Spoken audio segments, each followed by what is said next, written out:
தைப்பூசம் அப்படின்றதுக்கு பாத்தீங்கன்னா முதலில் சொல்லப்படும் தலம் கஷேத்திரம் பழனி. எந்த அளவு இந்த கார்த்திகை அப்படின்னாலே ஐயப்பனுடைய ஞாபகம் வருது இல்லையா? ஆனா இந்த முருகப்பெருமான் வரும்பொழுது ஓம் ஷண்முகபதயே நமோ நம, ஓம் ஷண்மதபதயே நமோ நம.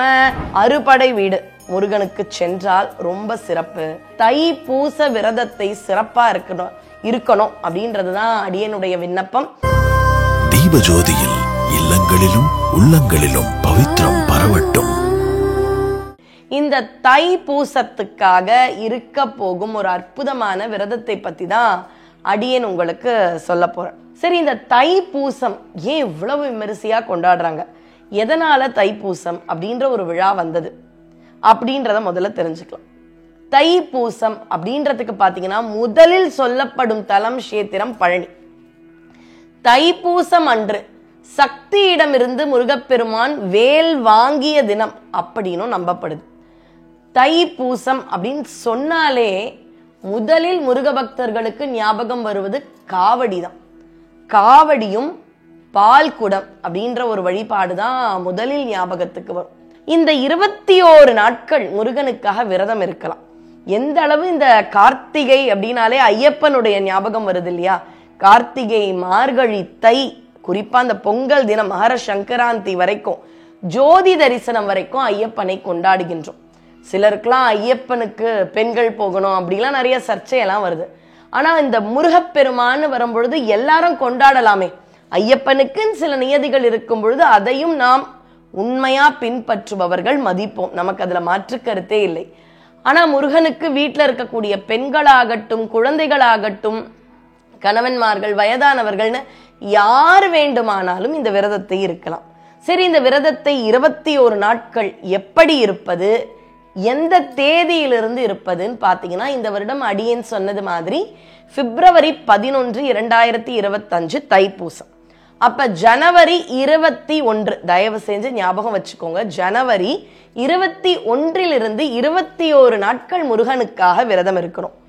மாலை போட்டு காப்பு கட்டி இருக்க போறீங்கன்னா மிக மிக சிறப்பு. ஆனா பெண்களுக்கே சில சவால்கள் உண்டு இல்லையா? 3 நாட்கள் மாத விலக்கு காலம். அதனால மாலை அணியாமல் 21 நாட்களில் நமக்கு ஒரு 3 நாட்கள் விலகி இருக்க வேண்டும் என்றால் அந்த 3 நாட்களை விடுத்து, அந்த ஒரு காரணத்தின் பேரில் 11 பிப்ரவரிக்கு அப்புறமா இன்னொரு 3 நாட்கள் பெண்கள் நம்ம எக்ஸ்டெண்ட் பண்ணிக்கலாம். 21 நாட்கள் நம்ம விரதம் இருக்கலாம். எதனாலன்னா இந்த இயற்கையை நம்ம ஒத்துண்டு தானே ஆகணும். அப்படி 21 நாட்கள் முடிந்தால் மாலை அணிந்து இருக்கலாம். ரொம்ப ரொம்ப சிறப்பு. இந்த 21 நாட்கள் என்னென்னலாம் பண்ணணும்?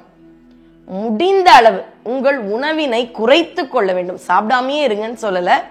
உணவினை 3 வேளை என்றால் 2 வேளை, இல்ல 3 வேளைகளில் 1 வேளை முழுக்க பலகாரம். இன்னைக்கு நமக்கு பலகாரம்னா டிஃபன்றா மாதிரி ஒரு கொஞ்ச நாளா நம்முடைய அப்பா, தாத்தா, பாட்டி எல்லாம் சொல்லிட்டாங்க.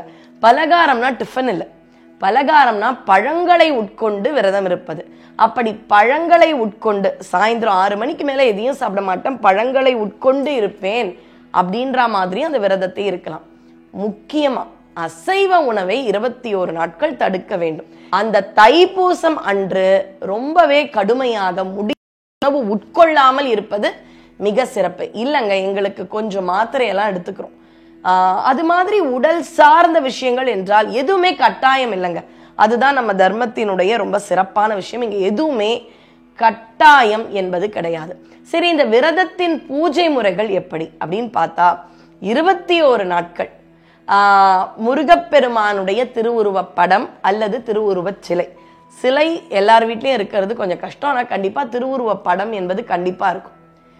மாலையும் 6 விளக்கு, ஷண்முக அர்ச்சனைன்னு பேர் இதுக்கு. 6 அகல் விளக்கு, வெள்ளி இருக்கலாம், நல்ல விலை உயர்ந்த விளக்கெல்லாம் வீட்டுல இருக்கலாம், அது எல்லாமே கொடுத்தது முருகன் தான். ஆனாலும் அகல் விளக்கு, பஞ்சபூத கலவையில ஒன்னான அந்த மண்ணாலான விளக்கு மிக மிக சிறப்பு. அதனால 6 அகல் விளக்கை ஏற்றி வைத்து 6 விதமான மலர்கள் நமக்கு கிடைக்கும் இல்லையா? இப்ப சாமந்தி, மல்லி, சில மலர்கள் ரொம்ப விசேஷம். ஆனா அடியன் அதை மட்டும் சொல்லல, ஏன்னா கிடைக்கிற பூக்கள்ல 6 வகையான பூக்கள், முடிந்தால் 6 வகையான பழங்கள், இல்லப்பா இது 21 நாட்களும் இத்தனை பண்றது கொஞ்சம் கஷ்டம் அப்படின்றவங்க இந்த 21 நாட்களில் வரக்கூடிய சஷ்டி, செவ்வாய், வெள்ளி இந்த நாட்களிலாவது இதை இது பண்ணலாம். ஆனா 6 விளக்கு நம்மளால டெய்லியும் ஏத்திட முடியும், ஒரு பூவாவது போட முடியும், ஒரு பிரசாதம், ஒரு நைவேத்தியம், வெறும் பழம் கூட போதும். இல்ல முடிந்தால் பாயசம், சர்க்கரை பொங்கல், உங்களால் எது முடியுதோ போதும். அப்ப எது முக்கியம்பா அப்படின்னா தினமும் காலை மாலை குளித்து முருகனுக்கான அர்ச்சனை செய்ய வேண்டும். அர்ச்சனைனா நாங்க எதை செய்யலாம்? சஷ்டி கவசம் சொல்லுங்கள், சண்முக கவசம் சொல்லுங்கள். முக்கியமா அர்ச்சனைக்கு ஏற்றவாறு ஒன்றை அடியேன் சொல்ல இருக்கின்றேன். அதுதான் பாம்பன் சுவாமிகள் அருளி செய்த குமாரஸ்தவம் அப்படின்னு ஒண்ணு இருக்கு. ஓம் ஷண்முகபதயே நமோ நம, ஓம் ஷண்மதபதயே நமோ நம அப்படின்னு அர்ச்சனைக்காகவே நம்முடைய பாம்பன் சுவாமிகள் அருளி செய்த குமாரஸ்தவம் அப்படின்னு போட்டீங்கன்னா உங்க வீட்டுல நிறைய பேர் வீட்டுல இது தெரிஞ்சிருக்கும். தெரியாதவர்கள் இதை போட்டீங்கன்னா இது ஒரு நாமாவளி மாதிரி இருக்கும். அந்த நாமாவளிக்கு முருகனுக்கு ரோஜாவோ, சாமந்தியோ, மல்லியோ, முல்லையோ, இருவாட்சியோ எந்த பூ கிடைக்கிறதோ அதை கொண்டு அர்ச்சனை. இது நான் சொல்றது எல்லாமே பாத்தீங்கன்னா ஒரு 10 நிமிஷம் தான். ஏன்னா ரொம்ப வேகமான உலகத்துல அதுக்கு மேல நேரம் இல்லை அப்படின்னு சொல்றவங்களுக்காகவே காலையில ஒரு 10 நிமிஷம், சாயந்தரம் ஒரு 10 நிமிஷம். அறுபடை வீடு முருகனுக்கு சென்றால் ரொம்ப சிறப்பு. கந்தசுவாமி கோயில், பாரிமுனை, திருப்போரூர், விராலிமலை, மருதமலை, ஏன்னா இங்க எல்லா உலக தமிழர்கள் எல்லாம் பார்க்கும்பொழுது உங்க வீட்டுக்கிட்ட இருக்கக்கூடிய கோயில். அவ்வளவு தூரம் போக முடியலனாலும் நம்ம ஊருக்குள்ள ஒரு சிவாலயமோ முருகன் ஆலயமோ கண்டிப்பா இருக்கும். அந்த முருகன் ஆலயத்திற்கு வாரத்துக்கு ஒரு 5 தடவையாவது இந்த காலகட்டத்துல போயிட்டு வாங்க. போயிட்டு அங்க போய் முருகனுக்கு ஒரு தீபம் ஏற்றி வையுங்கள்.